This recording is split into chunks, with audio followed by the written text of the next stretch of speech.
Dell the Gazelle. Far away in the African country of Tanzania lived a gazelle whose name was Dell. Dell wasn't like all the other gazelles. Sure, she had pointy horns that grew out of her forehead and up into the sky. And yes, she had a dark black stripe that ran down both her right and left side with a white tummy and a tan brown back. She even had the same dark spots under both of her eyes that all the other gazelles had, but yet she was different. Dell didn't like to do the same things as all the other gazelles. She didn't like to chase them around, and she hated being chased herself. She didn't enjoy jumping or bucking or rolling about, and she had no interest in all the gossip and chatter that happened down at the watering hole. Nope, not Dell. All Dell wanted to do was lay out in the tall green grass that stood by the side of a marsh, her fur blending in so she was hidden from all but the sharpest of eyes, and look up into the big blue sky. One day, as Dell laid on her back, watching a cloud that looked like a big gray lion passing overhead, a bird landed a few feet away from her. Now, I say bird, but this wasn't any normal bird. This was a shoebill. If you've never seen a shoebill before, dear listener, I'll do my very best to describe one. The first thing you'll notice about a shoebill is they don't look real. Honestly, they look like a bird someone imagined and then drew on a piece of paper. And then, when they showed people the bird they drew, everyone who saw said, "That's not a bird. Birds can't look like that." But this bird does. Shoebills are blue-gray all over and stand at a whopping 4.5 feet, which is probably about as tall as you. They're kind of like a crane or a heron in that they have long, skinny legs that help them wade through marshes and swamps. Except unlike those other birds whose necks taper and become thin and graceful and whose heads are small and delicate, a shoebill's neck makes him look like he might play defensive line in the NFL, and his head is about as big as a football. And what's more, his beak looks like a shoe. I'm serious. It's like a big adult-sized leather loafer is sticking right out of the middle of his face. And that's how he got the name Shoebill. So when this wild-looking shoebill landed right next to Dell the Gazelle, she immediately thought, "Whoa, look how cool! Look how different!" So she jumped right up, put out her hoof, and said, "Hi, my name's Dell." "Ah!" shrieked the shoebill, who had no idea Dell was even there because of her perfect natural camouflage. No, it's okay. Hi, I'm friendly. My name's Dell. I just wanted to say hi and that I really like your bill." The shoebill took a moment to regain his composure, and then in the smooth, steady voice of a bird that spends all day standing in one place in the shallow water waiting for fish to swim by, he replied, "Hello, I'm Bill the shoebill." "Ha!" said Dell. "Bill the shoebill? Dell the Gazelle? Looks like we have some pretty creative parents to give us names like that, huh?" "That we do," said Bill. "That we do." "Listen, Bill," said Dell. "I've got to be honest with you. That beak, those wings, incredibly cool. Much cooler than a gazelle. I think I want to be a shoebill for a day to see what it's like. Any chance you could help me?" "A gazelle? A day as a shoebill?" pondered Bill. "Well, I've never heard of such a thing. But I have been a shoebill all my life, and I would consider myself to be an expert on the subject of being a shoebill. So, yes, I'm happy to help." "Oh, thanks!" exclaimed Dell, excited beyond words. "When can we get started?" "How about now?" asked Bill in his slow, smooth manner. "I've got nothing else to do besides stand here waiting for fish." Okay, yes, perfect, awesome," said Dell. "Let's do it now." Bill thought long and hard about the first thing one had to do in order to become a shoebill. "Big wings and an even bigger bill," he finally exclaimed. You'll have to fashion some wings and a bill." And before the words had even left Bill's massive shoe-like beak, Dell was gone and off into the savannah to find a pair of wings and a beak that would make her a suitable shoebill. She wasn't really sure how to find wings or what to make them out of, but Dell was a determined gazelle, and she knew how to ask for help. So when she came across a giant anthill teeming with thousands and thousands of ants, she stopped to ask for advice. "Hey, ants!" shouted Dell over the hustle and bustle of the colony. "Any chance you know where I can find some wings?" "Hey, I'm walking here!" shouted back one of the ants. Dell had accidentally stepped right in their path. Quickly, she moved her hooves so it wouldn't impede the flow of traffic, and the antline resumed its original flow. The ants were quick and efficient and always hard at work. They also hated distractions and often had good answers for any curious creatures who might try to slow them down. "Wings belong in the sky. You know who can reach up high? Giraffes. Go find a giraffe if you want to find wings." So off she ran, eager to get away from that surly ant colony, and even more eager to find a giraffe who might know where she could find some wings. Before she knew it, she'd stumbled on a herd of giraffes, their long legs like stilts, and their great necks stretching endlessly towards the sky. "Hello up there!" shouted Dell. "I'm looking for some wings. Do you think you could help me?" One giraffe craned its long neck to get a glimpse of Dell, some 15 feet below her. "Wings? What does a gazelle need wings for?" asked the giraffe. "I want to see how the shoebills live for a day," yelled Dell up into the sky. "With their wonderful wings and big beaks, they're so weird and cool." Without responding, the giraffe reached up to the tall tree she'd been munching on, plucked off 2 leafy branches, and tossed them down to Dell. "These are perfect! Thank you!" shouted Dell one last time, and right away she got to attaching the branches. She found long ribbons of elephant grass, a grass that grows as tall as an elephant, and used them to tie the big branches full of bushy leaves to her back, just like a pair of wings. When she was done and satisfied with the way they turned out, she knew it was time to find a beak, so off she went. She walked and walked through the savannah, asking anyone and everyone she could if they knew where she might find a beak as big as a shoe. But no one did. The impala said nada, the bat-eared fox hadn't heard of anything like that, even the hyenas just laughed and laughed.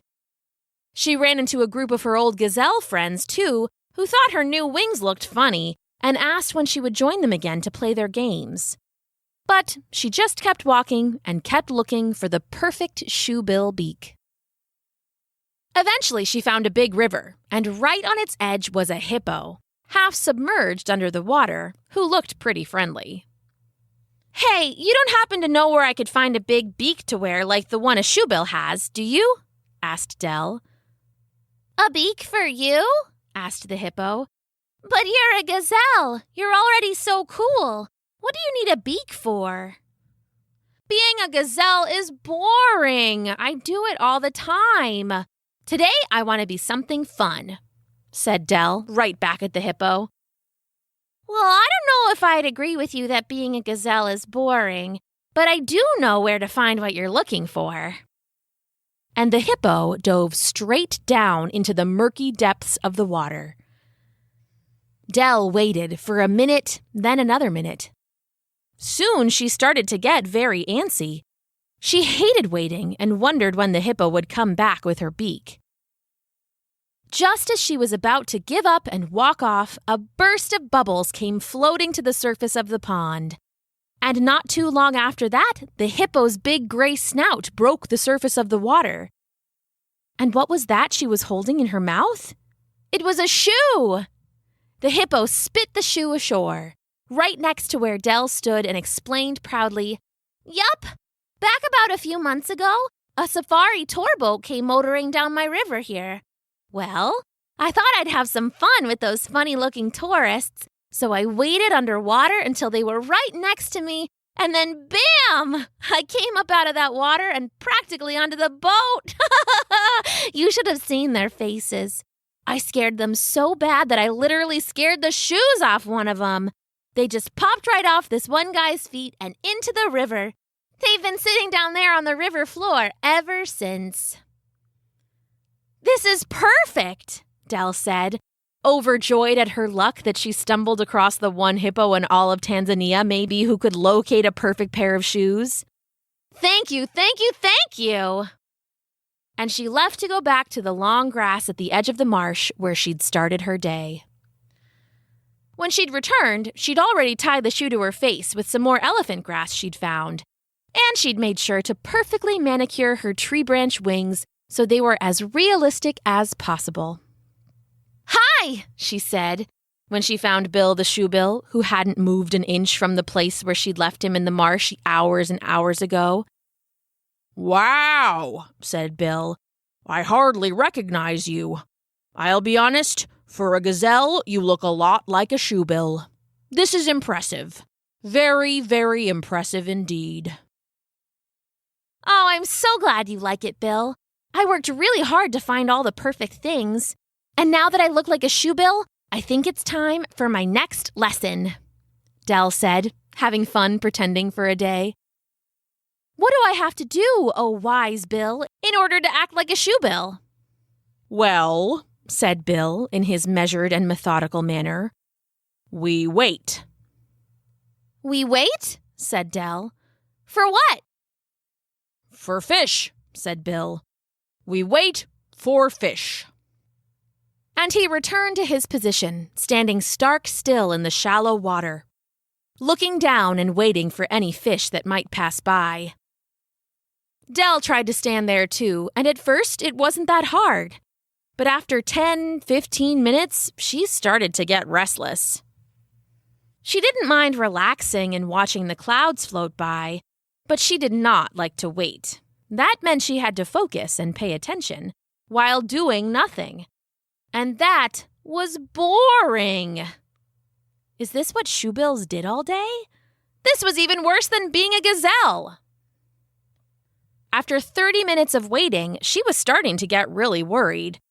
Was Bill okay? He'd been as still as a statue since they started waiting. Was this normal?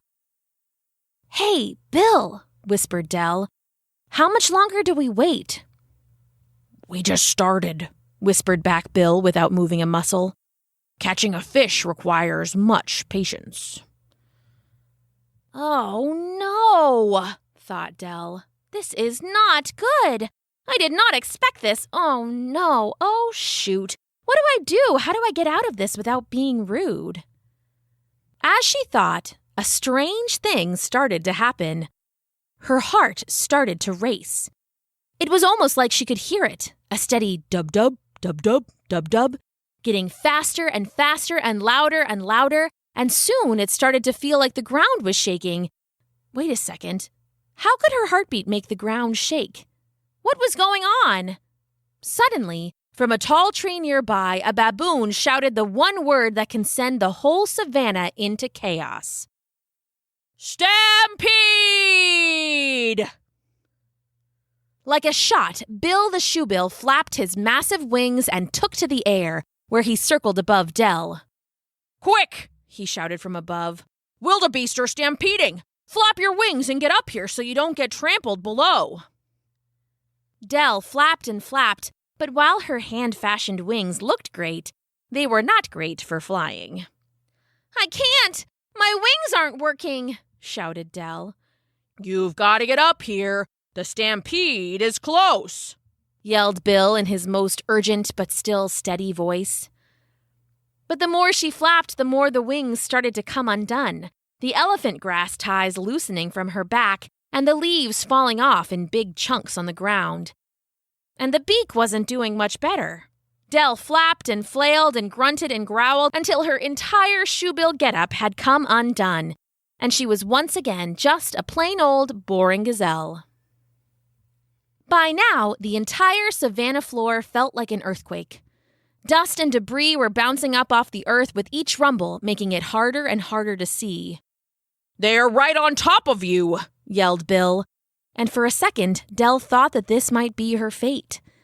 But then, for some reason, she thought back to what the hippo had told her earlier that day, that being a gazelle isn't boring.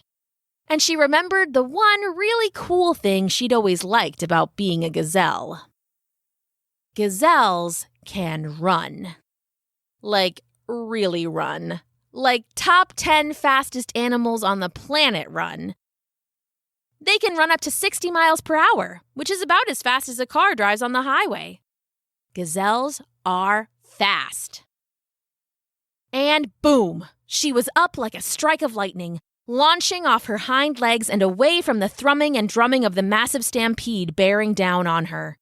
Left hoof, right hoof, front hoof, back hoof, soon her legs were a whirlwind blur of motion, propelling her at breakneck speed away from danger. The wind blew through her brown and black coat. She ran so fast that tears streamed out of her eyes. Bill watched from where he circled in the air above and thought to himself, "Wow, that Dell is one speedy animal. Now that is impressive."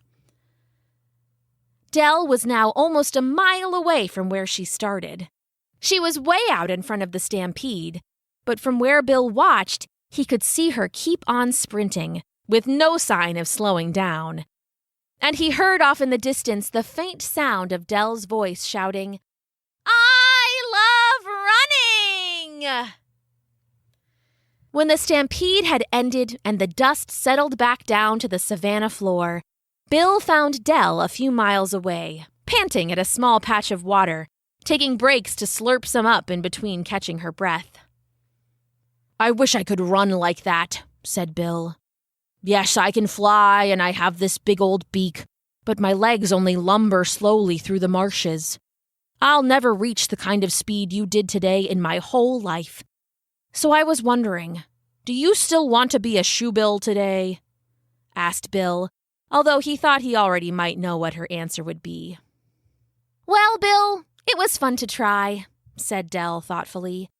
"But I realized when it came down to it that I love being a gazelle because I love to run. And as much as I'd like to have big wings and a crazy shoe beak, I'd much rather have some of the fastest legs on the planet. So no, I don't think I want to be a shoebill anymore, Bill. No offense." "None taken," said Bill slowly. "I think you're right. Now I'm going to go back to the marsh and wait for fish. Care to join me?" "Bill, I'll sit by you and stare up at the clouds as you wade in the water, but I am not waiting for fish again. Holy moly, how do you have the patience?" The two new friends laughed, and Dell had learned an important lesson. Animals might be different, but that didn't make them better or worse. It just made them different. It wasn't worth comparing yourself to someone else. Shoebills looked awesome and could fly. Ants could build and giraffes could reach up high. Hippos could dive, and wildebeests could stampede, and gazelles could run like the wind, and all of them were awesome in their own ways. Still laughing, Dell and Bill walked slowly side by side back to the marsh where the tall grass grew. They sat where both of their days had begun, to do their own thing and to be themselves together. The end.